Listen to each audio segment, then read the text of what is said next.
Alors bonjour à tous, aujourd'hui nous allons continuer notre lecture de la chaîne d'or, donc des commentaires compilés par saint Thomas d'Aquin sur les évangiles. Et nous sommes toujours dans l'évangile selon saint Matthieu chapitre 10, et nous allons voir maintenant les versets 16 à 18 que je vais lire. Voici que je vous envoie comme des brebis au milieu des loups, soyez donc prudents comme les serpents et simples comme les colombes. Tenez-vous en garde contre les hommes, car ils vous livreront au Sanhédrin et vous flagelleront dans leur synagogue. Vous serez traduits à cause de moi devant gouverneurs et rois, en témoignage pour eux et les gentils. Alors, commençons tout de suite par un commentaire de saint Jean Chrysostome qui nous fait un rappel. Donc, après avoir banni toute sollicitude du cœur de ses disciples et les avoir armés de la puissance de faire des miracles éclatants, il leur prédit les dangers qu'ils devaient courir. Il le fait, premièrement, pour les convaincre de sa divine prescience. Secondement, pour éloigner de leur esprit le soupçon que ces épreuves leur arrivent à cause de la faiblesse de leur maître. Troisièmement, pour prévenir l'étonnement mêlé de frayeur que ces mots lui causeraient s'ils venaient fondre sur eux d'improviste et contre toute espérance. Quatrièmement, afin qu'étant ainsi prévenus, le spectacle de la croix ne les jetât pas dans le trouble. Comme il veut ensuite leur apprendre les lois nouvelles de ce combat, il les envoie dépouillés de tout et il veut qu'ils soient nourris par ceux qui les recevront. Il ne s'arrête pas là, mais il leur donne une nouvelle idée de sa puissance en ajoutant « Voici que je vous envoie comme des brebis au milieu des loups ». Remarquez que ce n'est pas seulement vers les loups qu'il les envoie, mais au milieu des loups, afin que sa puissance se manifeste avec plus d'éclat, lorsqu'on verra les brebis triompher des loups, tout en vivant au milieu d'eux, et qu'au lieu de périr sous leurs morsures répétées, elles parviendront à les changer et à les convertir. Or, c'est une œuvre bien plus grande et plus admirable de changer leurs âmes que de les mettre à mort. En s'exprimant de la sorte, il leur apprend à montrer la douceur des brebis au milieu des loups. Alors, saint Grégoire précise « Celui qui se charge du ministère de la prédication ne doit causer aucun mal, mais supporter celui qu'on veut lui faire. C'est par cette douceur qu'il adoucira la fureur de ceux qui se déchaînent contre lui, et que, ressentant lui-même le contre-coup des afflictions des autres, il pourra guérir les blessures des pécheurs. Si quelquefois le zèle de la justice lui commande de sévir contre ceux qui lui sont soumis, il faut que l'amour, et non pas la dureté, soit le principe de sa colère. Et que tout en maintenant en dehors les droits de la discipline outragée, il aime d'un amour paternel ceux qu'il est obligé de châtier extérieurement. Il en est beaucoup, au contraire, qui, à peine revêtus de l'autorité du commandement, se montrent ardents à tourmenter leurs inférieurs, veulent exprimer la terreur du pouvoir et paraître dominateurs. Ils oublient tout à fait qu'ils sont pères, et cette place qui leur fait un devoir de l'humilité devient pour eux un sujet d'orgueil et de domination. Parfois peut-être ils vous flattent au dehors, mais ils exercent intérieurement sur leur fureur contre vous, et c'est d'eux qu'il a été dit « Ils viennent à vous avec des vêtements de brebis, mais au-dedans ce sont des loups ravissants. » Remarquons ici que nous sommes envoyés comme des brebis au milieu des loups, parce que Dieu veut que nous conservions la pureté de l'innocence, sans jamais nous rendre coupables des morsures de la méchanceté. Par rapport à ce nom de loup, saint Jérôme nous dit que il le donne aux scribes et aux pharisiens, qui étaient les clercs de la religion juive. Saint Hilaire, lui, rajoute que ces loups figurent aussi ceux qui, dans leur fureur insensée, devaient se déchaîner contre les apôtres. Alors, nous revenons sur saint Jean Chrysostome, qui dit ceci. Ils avaient une consolation dans leurs mots, c'était la puissance de celui qui les envoyait.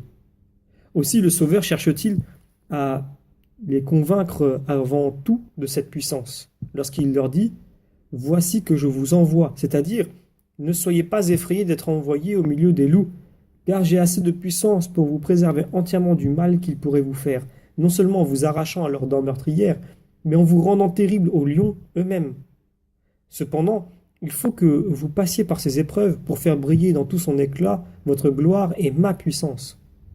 Toutefois, pour que les apôtres puissent contribuer eux-mêmes à cette gloire, et qu'on ne croit pas qu'ils ont été couronnés sans mérite, il ajoute « Soyez donc prudents comme des serpents, et simples comme des colombes. »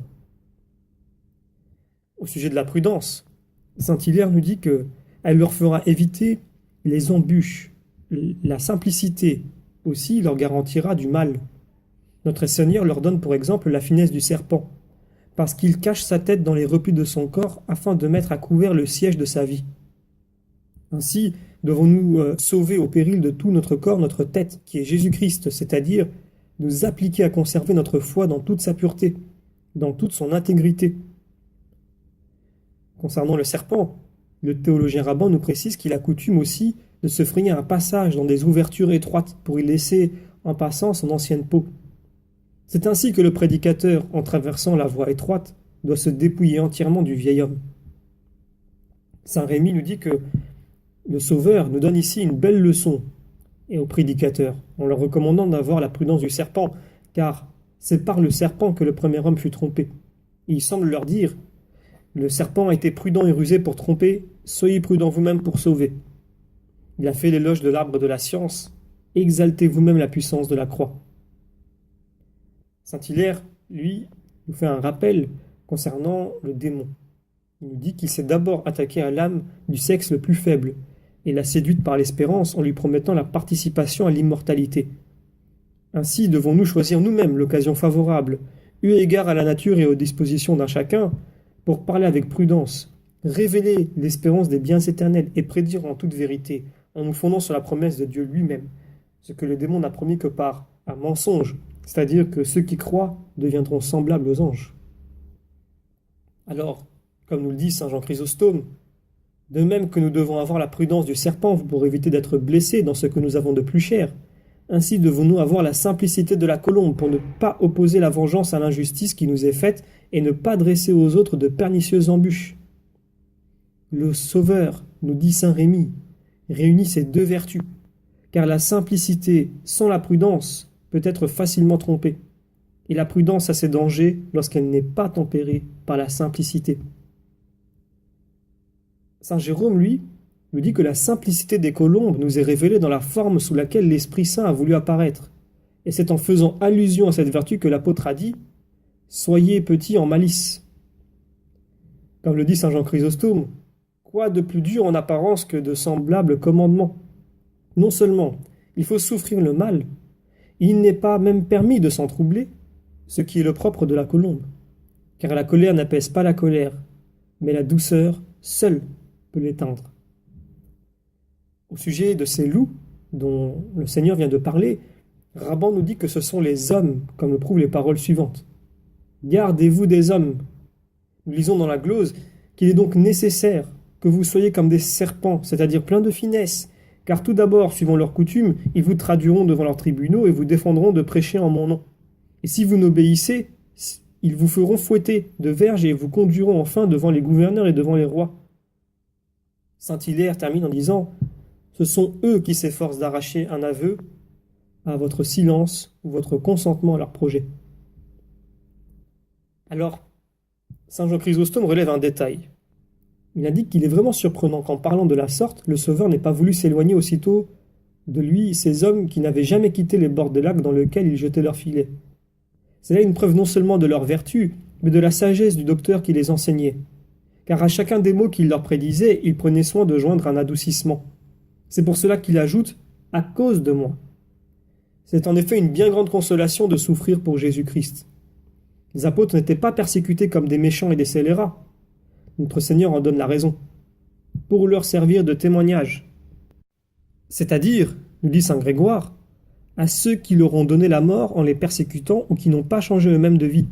Car la mort des saints est un puissant secours pour les bons, comme elle est un témoignage contre les méchants qui périssent sans excuse, là où les élus trouvent de salutaires exemples qui les conduisent à la vie. Alors saint Jean Chrysostome nous dit que ce qui les consolait dans ces paroles, ce n'est pas le désir de voir la ruine de leurs ennemis, mais la vive confiance qu'ils avaient que le Sauveur était toujours avec eux et prévoyait tout ce qui devait leur arriver. Ce témoignage, nous dit saint Hilaire, non seulement enlève aux persécuteurs toute excuse, mais encore ouvre aux nations le chemin de la foi en Jésus-Christ, qui leur fut prêché jusqu'au milieu des tourments par la voix ferme et constante des confesseurs. Et c'est pour ça qu'il ajoute « et aux nations ». Et donc nous terminons ici notre lecture des commentaires compilés par saint Thomas d'Aquin au sujet de l'Évangile selon saint Matthieu chapitre 10, versets 16 à 18.